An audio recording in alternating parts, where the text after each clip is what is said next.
Okay, this is lesson 6.3.2, the second half of solving systems using elimination.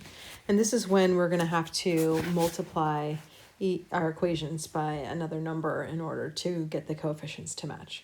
So in this first example, here we have two equations. Neither is solved for a variable, so we're going to have to use elimination. We can see here the two coefficients on the x are not the same, and the two coefficients on the y are not the same. So we can't just add them or subtract or multiply by a -1. So right at the end of 6.3.1, I showed you how you can multiply an equation by -1 so that you can add them. So now what we're going to do is you can just multiply by any number. And so we're going to pick a number that makes one of these coefficients opposites. So here we have a -2 and a 7. There isn't a number we can multiply one of these to get to the other one. So let's look at this one. This one is 15. This is -5. And this one, we can multiply this -5 by a 3, and this would be -15. And then when we add these, it'll go away. So let's multiply this whole equation by +3. Okay, so let's make this green. And let's multiply this entire equation by 3. So that means this guy gets a 3, that's 21x. This guy gets a 3, that's -15y. And then 17 times 3 is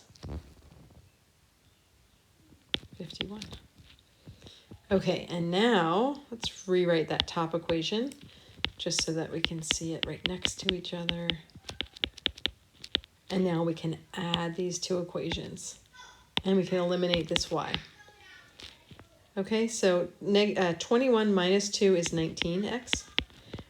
These go away, right? -15y plus 15y goes away. And then 51 minus 32 is going to be... Yes, I'm using a calculator. I'm sure I could do it in my head. I actually thought it was going to be 19 because that would make it nice and easy. 19. Okay, so let's divide both sides by 19. And so x is going to be equal to 1. And now we can pick one of these to substitute our x is 1 in to find y. Let's do it to the first one. -2 times 1 plus 15 y equals -32. No, not question mark. Sorry, we're not checking yet. -2 plus 15y equals -32. Add 2 to both sides. So 15y equals -30. Divide both sides by 15. Y equals -2. Okay, so our answer, we think, is going to be when x is 1 and y is -2. Okay, but let's actually not circle it yet until we check. So let's do our check. And check the original ones, right? Because you may have made a mistake when you did that. So check the original ones they gave you, make sure they both work. So does -2 times 1 plus 15 times -2 equal -32? Let's check that one. -2 minus 30 does equal -32. -32 equals -32. Okay, so the first one works.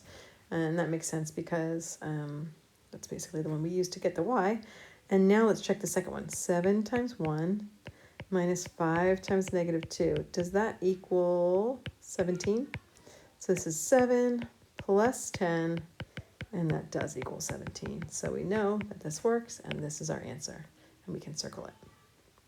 So here's one for you to try on your own. Move this up a little bit.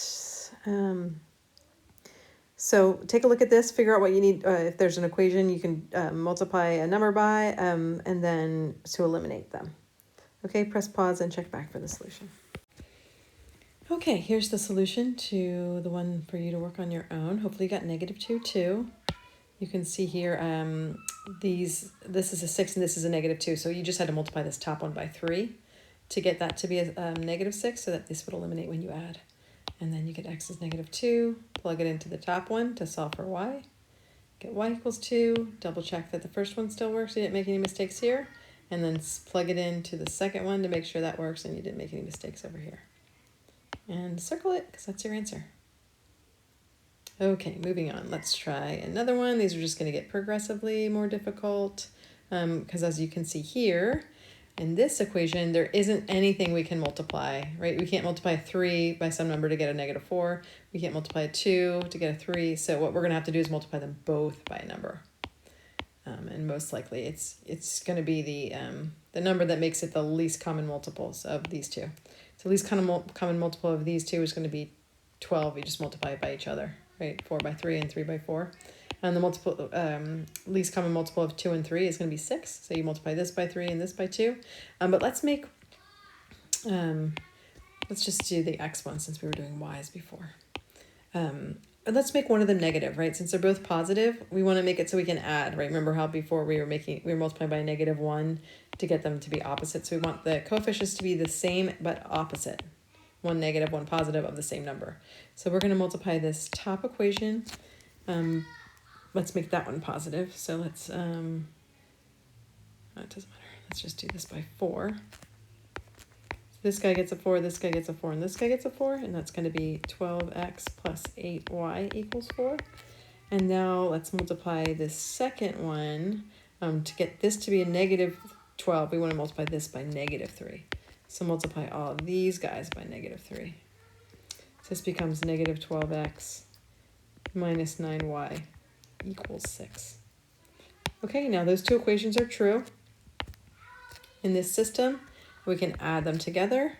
12x plus -12x eliminates, so my x is eliminated. 8y minus 9y is just going to be -1y, which is just -y. And then 4 plus 6 is 10. So we can just divide both sides by -1, and y equals -10. Okay, let's plug that into the first equation. The original equation makes it easier. 3 times, we don't know what x is yet. X plus 2 times -10 equals 1. So 3x minus 20 equals 1, plus 20 on both sides. 3x equals 21, so x is 7. Okay, and remember when we write this, you write the x first. So do 7 comma -10. And now let's do our check. Again, 3 times 7 plus 2 times -10. Does that equal 1? 21 minus 20 does equal 1, so that works. And then 4 times 7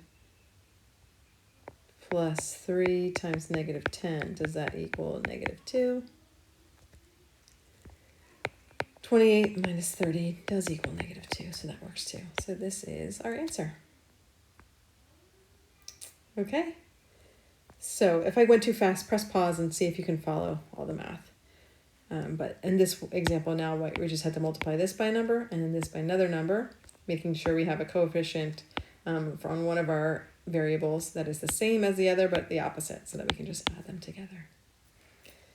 Okay, on to one for you to try on your own.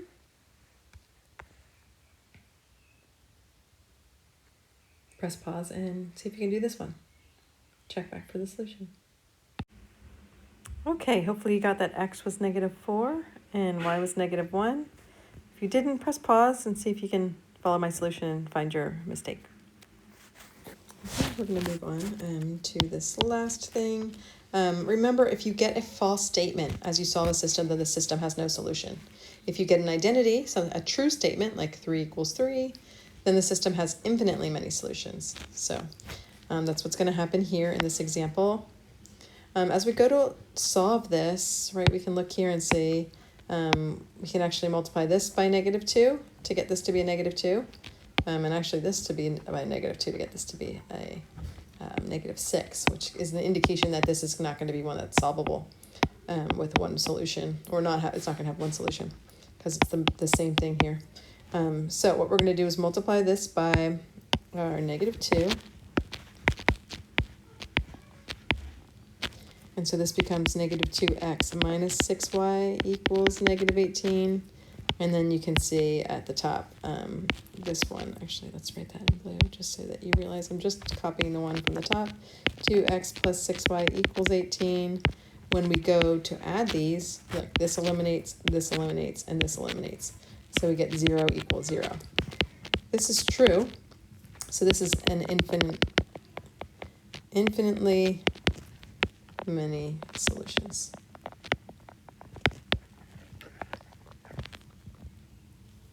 Okay. So one for you to try.